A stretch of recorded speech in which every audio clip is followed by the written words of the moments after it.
Oh, off, stop! Makikita mo dyan yung Vicks. Nakapatong dyan. Harap ka, harap. Harap ka doon. Yan ang Vicks. Harap dito. Doon, harap.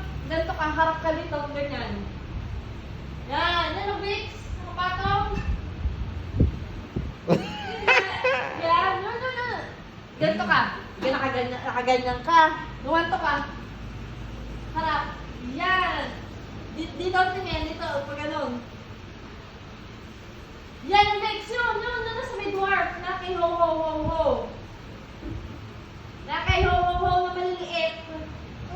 Hindi yung big ho ho ho yan. Yun yung maliit na ho ho tsaka dwarf.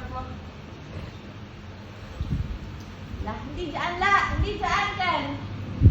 Ken, ayan o. Di ba yung mga lalagyan mo ng toys dati? Dito sa mga pa. Yan, harap ka. Kita ba ng Vicks yun? Up. Yun! Yan dyan, Vicks! Katabi ng dwarf. Yan, so malapit ka na. Yan! Tingin kay mami. Yan ang Vicks, color pink, oh. Sa may likod ng electric fan.